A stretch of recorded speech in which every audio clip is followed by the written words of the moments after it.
Good day, everyone. I am here to report about the neurological assessment. Next, please.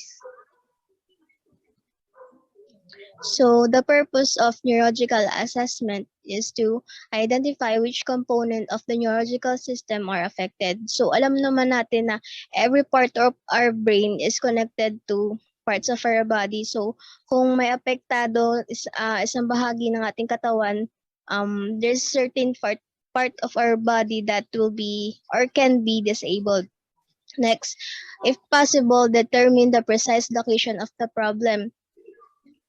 And next is to screen for the presence of discrete abnormalities in patients at risk for the development or neurological disorders. So this is a critical assessment because it involves the brain, which is the control center of our body. Next, please.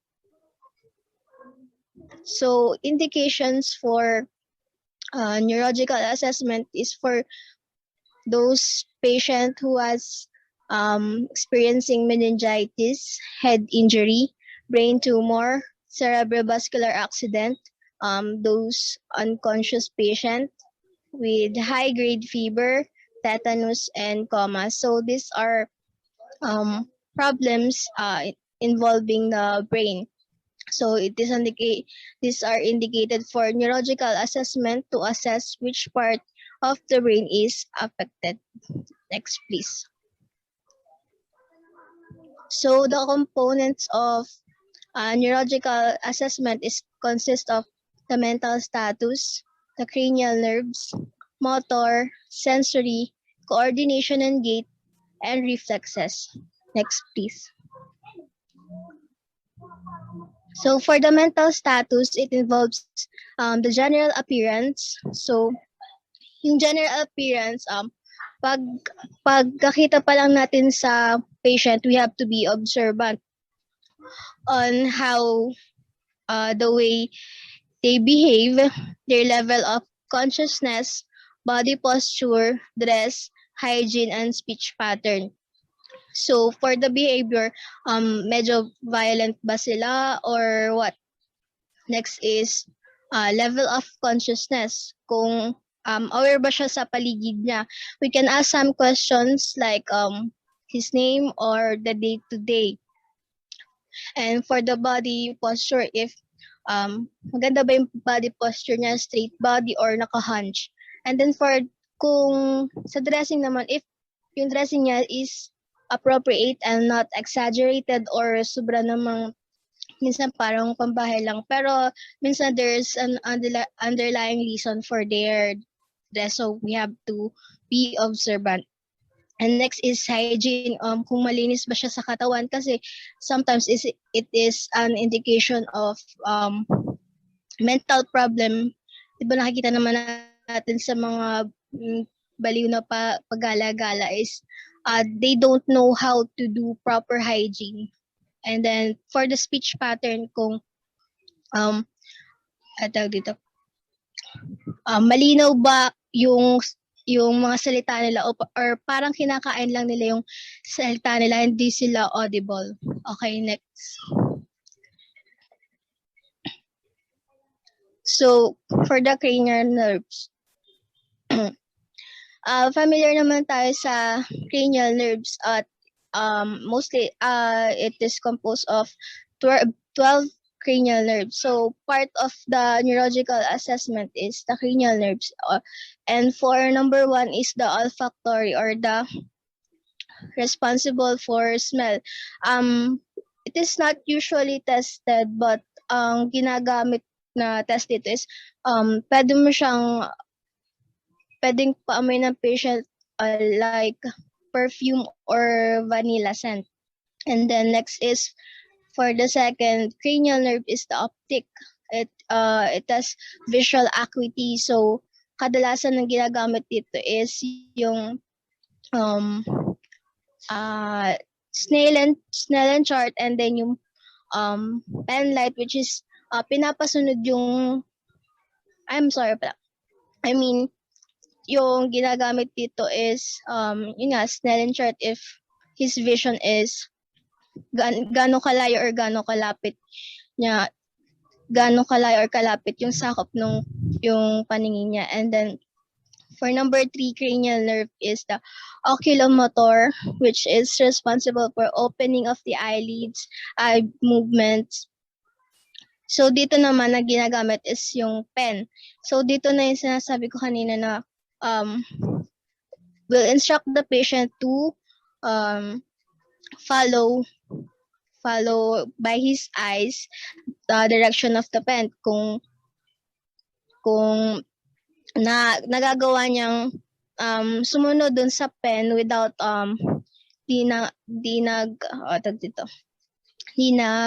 walang unnecessary movement or parang dito nagalaw-galaw yung kanyang mata every time na susunod siya dun sa direction ng pen. So next is cranial nerve 4, which is the trochlear, responsible for the eye movement also, but it is for downward or medial. Ganon din yung ginagawang assessment. Pinagkaiba lang is yung direction. Katulad din siya sa oculomotor, but oculomotor is its movement is upward or medial, upward or lateral, medial or downward or lateral. And then for cranial number 5, which is the trigeminal nerve, responsible for facial sensation or chewing movement. So dito, we can instruct the patient to do some facial expression if it's capable of doing it. And then for the chewing movements, we are gonna instruct the patient to open his mouth, and then we will put our hand in his or her chin and ask him or her to open his mouth against resistance. And then for the cranial number 6, cranial nerve number 6 is the abducens, which is also responsible for eye movement but in the direction of lateral. So, ganun din yung assessment sa kanya by using pen. And then, next is cranial nerve number 7, which is the facial. For it is responsible for the facial movement except chewing muscles and eyelid closing. So, para din siyang trigeminal, but the thing is, meron siyang kasamang eyelid closing. So number 8 is cranial number 8 is vestibulocochlear, which is the auditory or hearing and balance. So dito, we assess the patient by using tuning fork and the Romberg test, which I would explain later. And number 9 is the glossopharyngeal, which is responsible for the taste on the posterior third of the tongue, and it is tested by giving some flavoring or food for the patient. And then cranial nerve number 10 is the vagus, which is responsible for swallowing or dito rin tinetest yung gag reflex. So number 11 is the accessory which is responsible for the shoulder shrug. We assess the patient by putting our hands in their shoulder and asking them to lift it against resistance. And for the last cranial nerve is the hypoglossal or the tongue movement. So we will ask the patient to move their tongue in different direction. It could be side by side or up and down or circular. Next, please.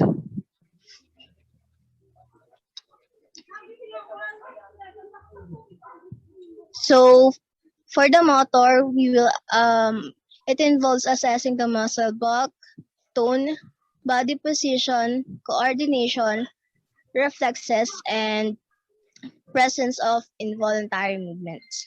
So next, please.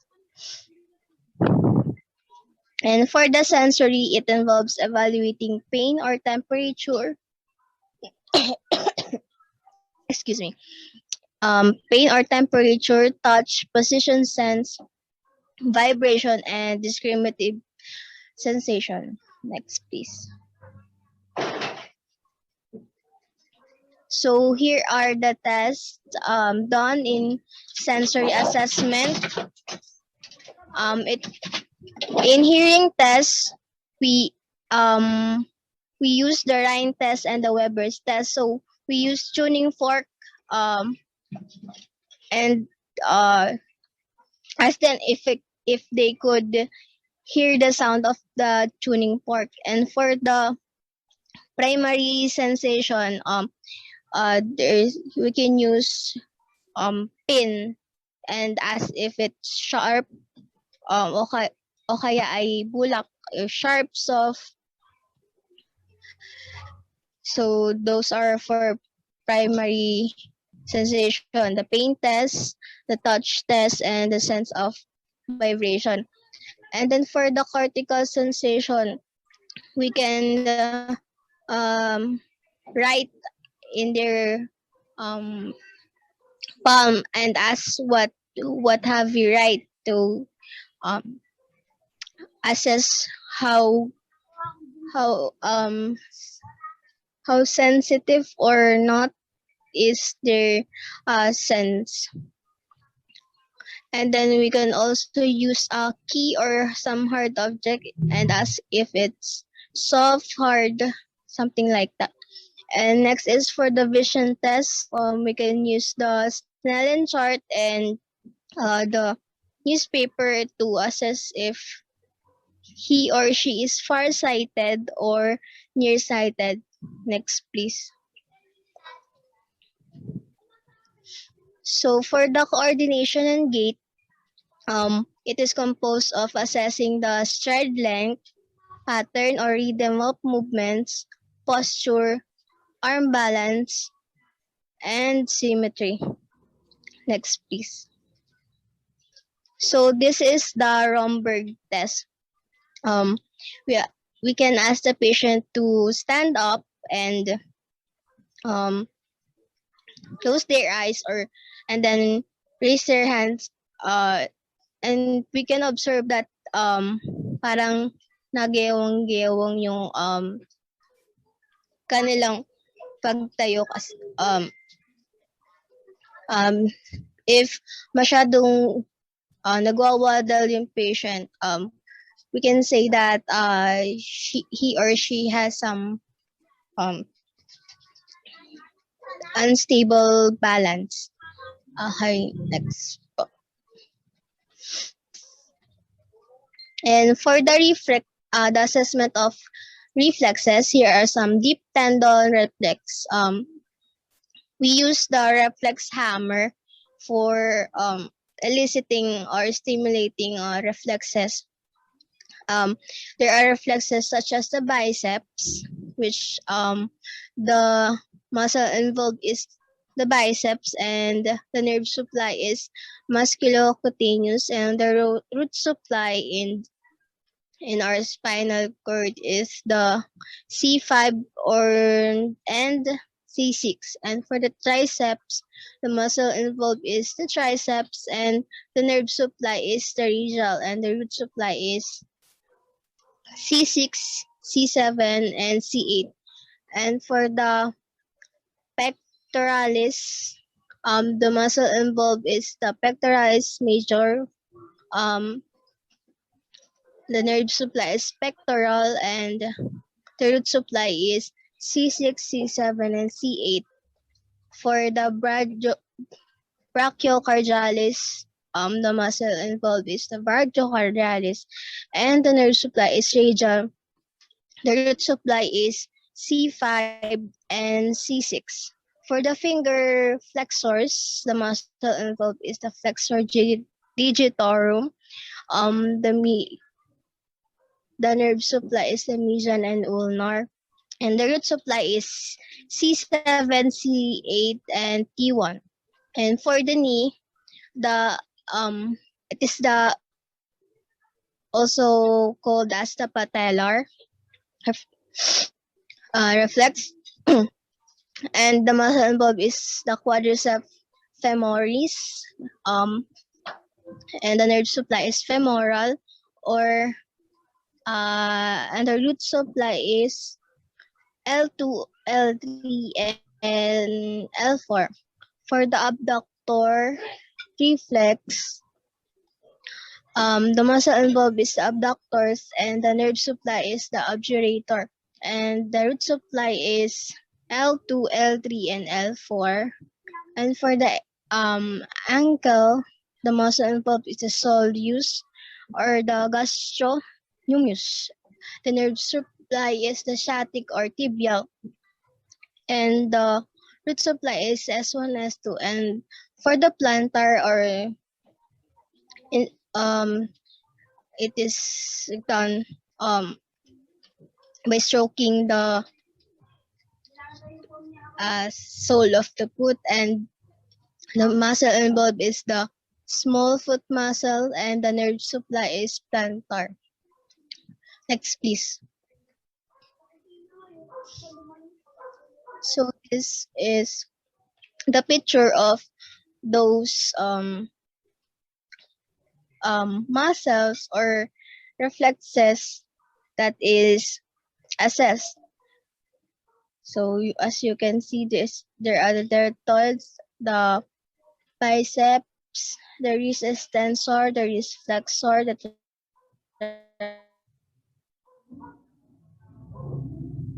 triceps. The picture, the tool used to um, stimulate our reflexes, which is the reflex hammer. Okay, next. So it is graded by this scale. So if the reflex is absent, we will score it as 0, and if it is hypoactive or county lang, or there's some sort of that reflex present, we will grade it 1 plus, or the symbol plus with 1 only. And then for the normal, we will grade it 2 plus, or 2 plus sign. And then for hyperactive without clonus, meaning mabilis nag-react yung reflex, but wala siyang unnecessary movement, or parang dito fidgety, or parang nanginginig, something like that, is 3 plus or 3 plus sign. And for the hyperactive with clonus, that means mabilis nag-react yung, or mabilis nag-appear yung reflex, and then with unnecessary movement, para siyang pasmado, something like that.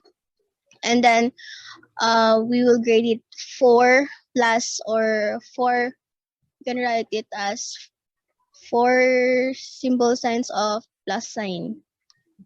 Next, please. So those reflexes are for adults, but how about the reflexes for newborns?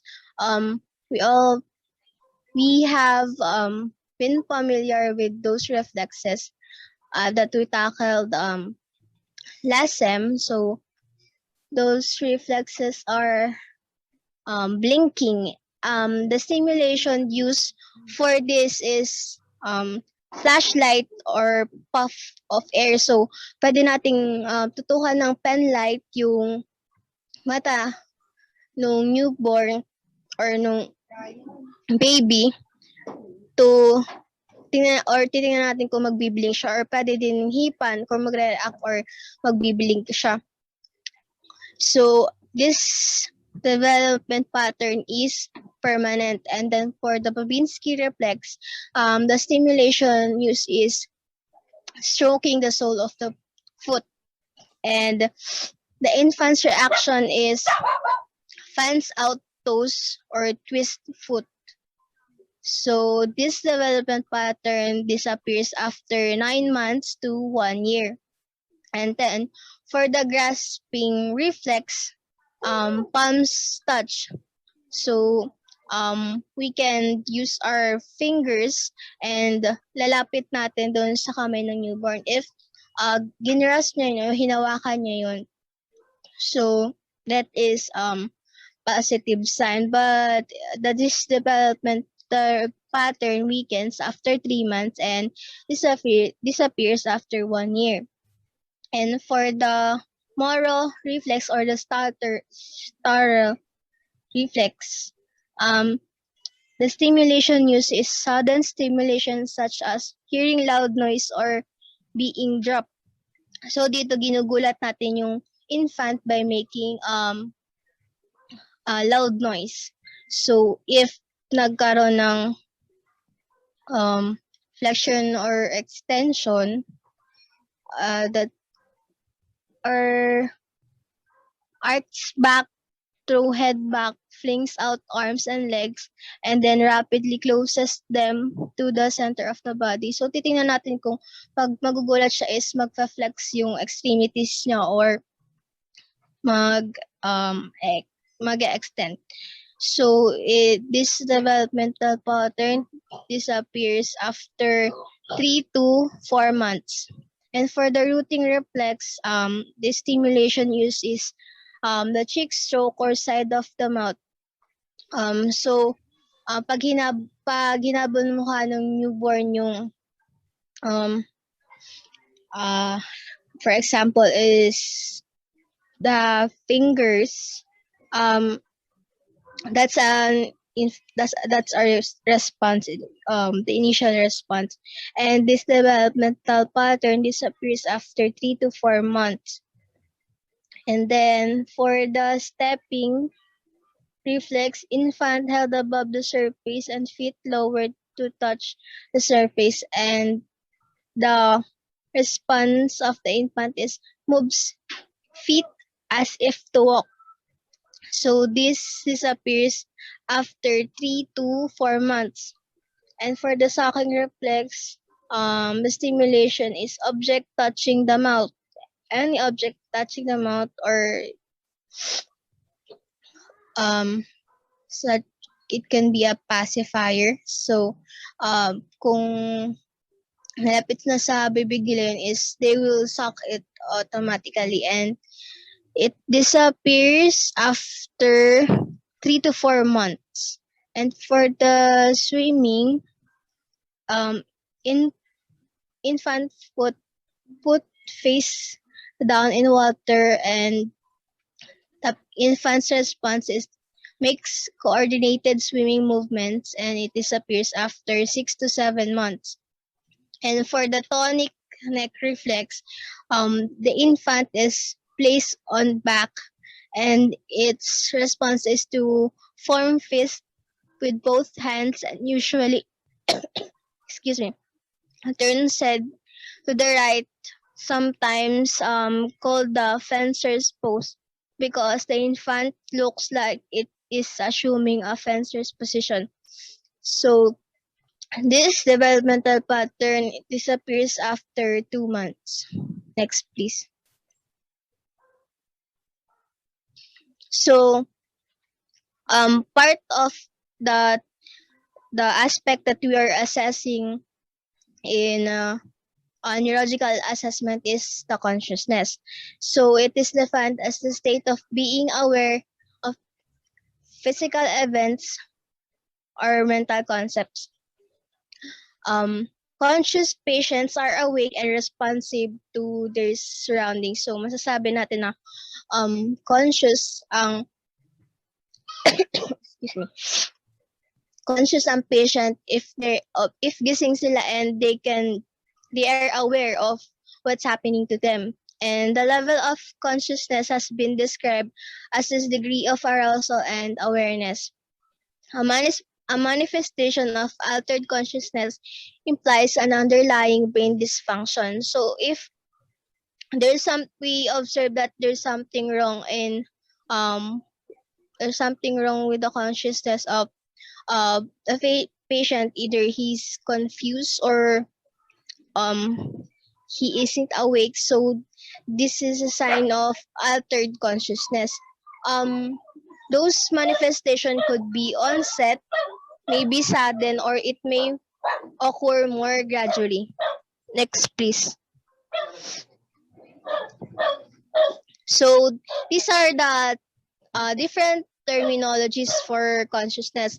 So when we say confused, the patient is disoriented to surroundings and may have impaired judgment, may need cues to respond to commands. So pag confused yung patient, we're asking them a question but um hindi sila um hindi sila aware, and kailangan pa natin silang i-guide, or um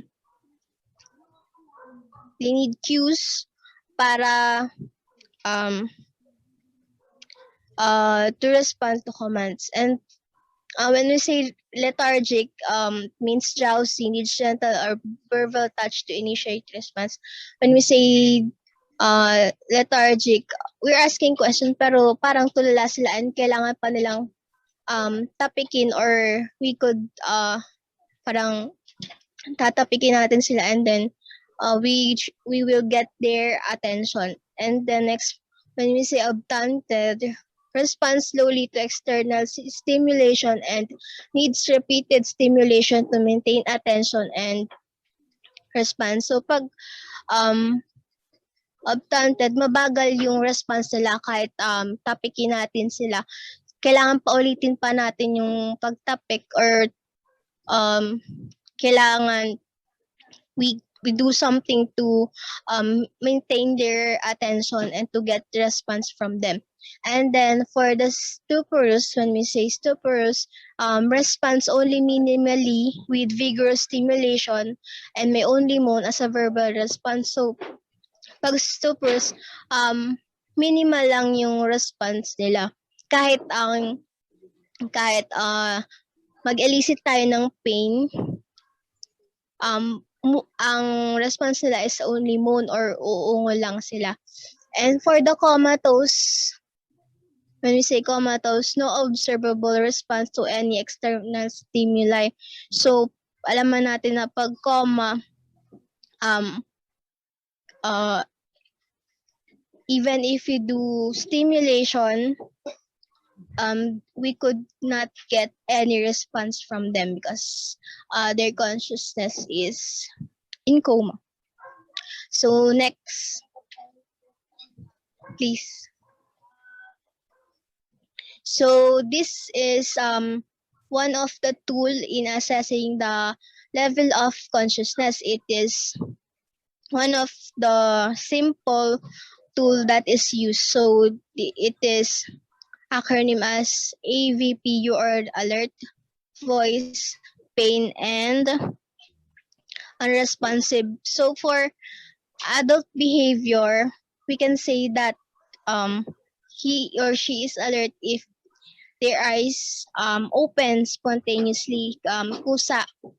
There's no need for stimulation to open their eyes, and then appears aware of and responsive to the environment. So pag tinanong mo sila kung ano nangyari sa kanila, or some questions like what is the day today, who is president of the Philippines, your birthday. So pag nasasagot nila yun ng tama, and then follows commands, eyes track peoples and objects. So when we ask them to lift their hands, they will respond quickly, raising their hand, and they are observing. Their eyes are observing people. They follow by eyes. They follow every movements of other people and objects.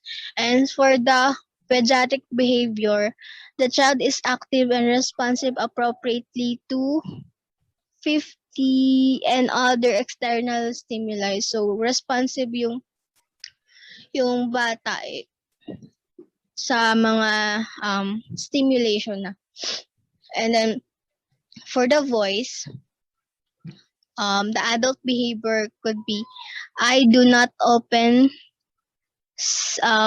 spontaneously but open to verbal stimuli. So hindi siya hindi nag-open yung eyes na unless gigisingin natin sila by voice.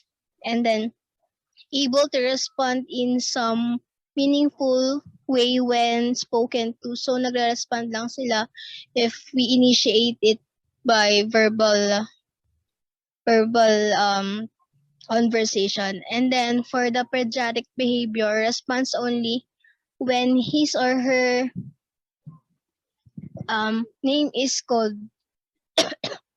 excuse me by SO.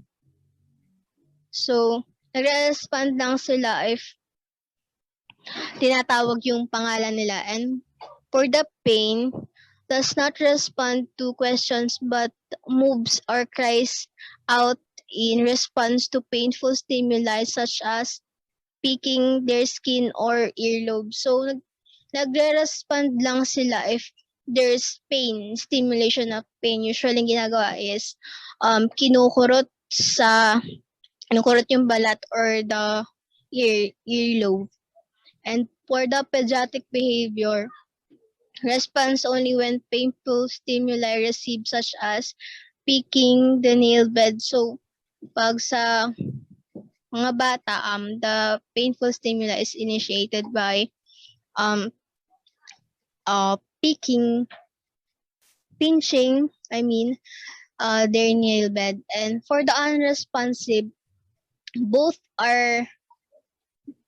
of the adult and the child has no response at all.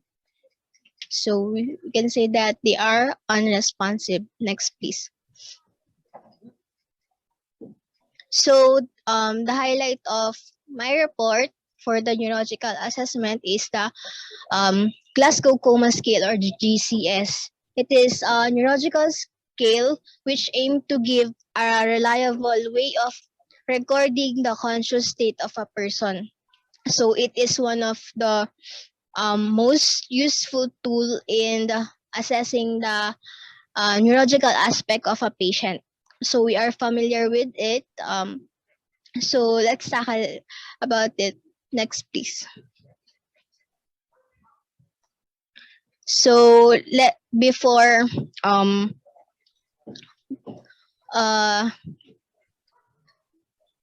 tackling the Glasgow Coma Scale, let me give you a background or introduction about it. So the scale was published in 1974 by Graham Tisdale and Brian J. Jennett, professors of the neurosurgery at the University of Glasgow's Institute of Neurological Sciences at the City Southern Hospital. So kaya siya tinawag na Glasgow Coma as it is from the Glasgow Institute. Both of the professors who invented is from the University of Glasgow. And then the patient is assessed by using the criteria of the scale. So next. So it is the Glasgow Coma Scale scoring. So it is composed of the eye opening, verbal response, motor response. So for the eye opening response, if the patient opens their eyes spontaneously, not needing any stimulation, for example, pumunta ka lang dun sa room nila and they're aware na may pumasok, i-open na nila yung eyes nila. So it has a score of 4. If they will open their eyes to speech or verbal stimuli, we will score it by 3. And then for the eye opening response, if it it is needed to elicit pain just to open their eyes, we would score it by 2.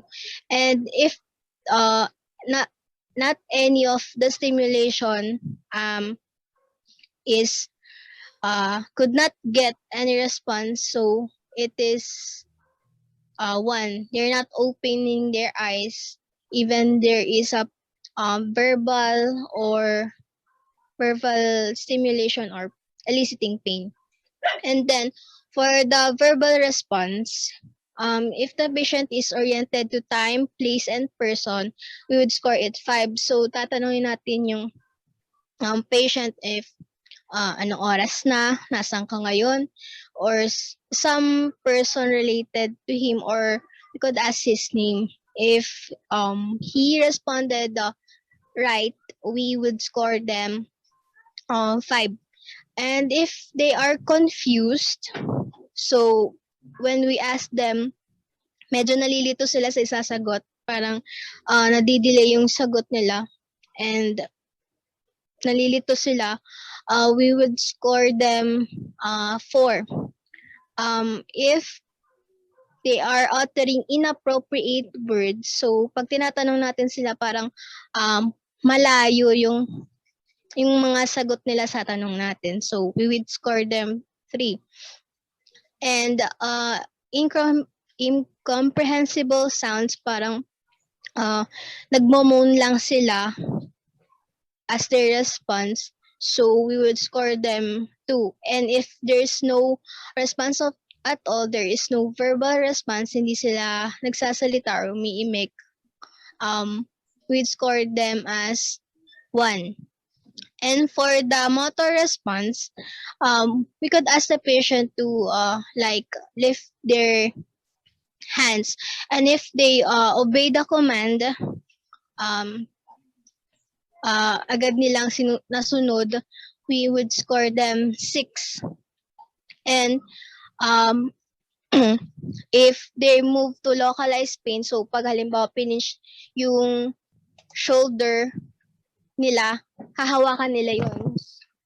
So that is localizing pain. Kung saan natin inlicit yung pain, dun nila i-move yung hand nila to hold it. So we would score them 5.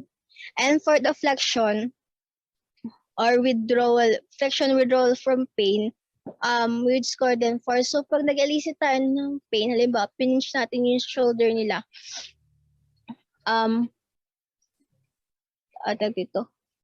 isha-shrug off nila yun. Paalisin nila yung yung kamay natin, and that is withdrawing for pain, and the score is 4. And for the abnormal flexion, or what we call decorticate, we will score them to 3. And for the abnormal extension or decerebrate, we would score them 2. And if though there is no response at all, we would score them 1. So the highest possible score would be 5, and the lowest, or it means the patient is totally unresponsive, if they get a score of 3. And for the comatose client, 8 or less. So next, please.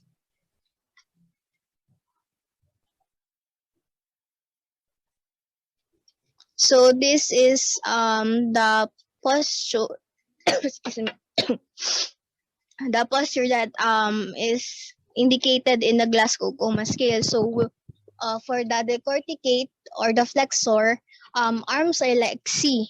So para madali nating matandaan, their hands and their extremities form like C.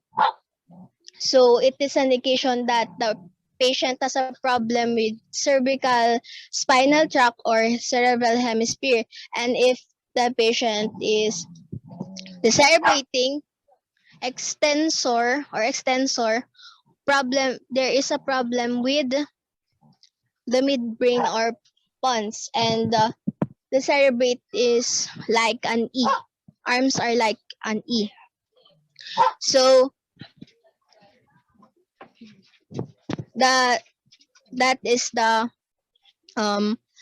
decorticate and decerebrate posturing. Next, please. So this is a classification of brain injury according to the Glasgow Coma Scale. It is severe if the score is 3 to 8. It is moderate if the score is 9 to 12, and mild if the score is 13 to 15. Next, please.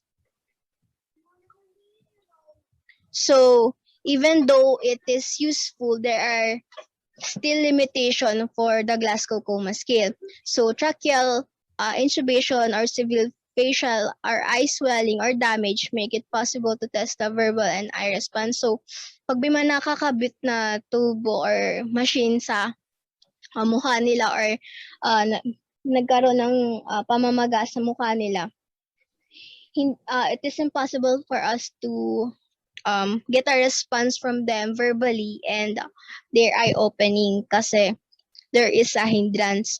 So in this circumstance, the score is given as 1 with a modifier attached. So for example, EC1 where C is equals to closed and V1T where T is a tube. So pag halimbawa may facial damage, bibigyan natin sila ng score na 1 with a modifier, yung letter. So pag may pamaga, so nakaano lang talaga yung mata nila, hindi nila ma-open. So, lagyan natin ng yung eyes, your E1C yung ilalagay natin. And if there a tube or the tracheal intubation in their face, we will write V1T.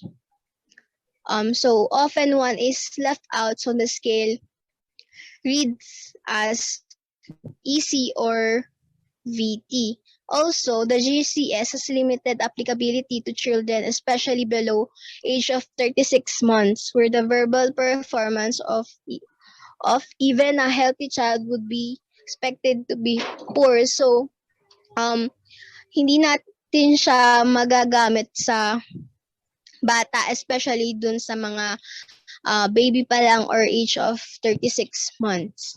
Kasi hindi pa naman sila nagsasalita, so wala tayong makukuha sa kanilang clear verbal response kasi hindi pa naman sila nagsasalita. So next, please. So to get a verbal response for children, here is something that I found or research, minding that the Glasgow Coma Scale is limited to adult or verbal age children. So for the non-verbal age, if they smile or coos appropriately, yung ngumingiti sila, we could score them 5. And for the if they are crying and consolable, it is 4. And if they are persistent, inappropriate crying or screaming, so parang sumisigaw na sila tapos ang lakas-lakas nung iyak nila, so we would score them 3. And if they grunt or is agitated or restless, parang minimal lang yung naririnig natin sa kanila na sound, so we'd score them 2. And if they have no response at all, we will score them to 1.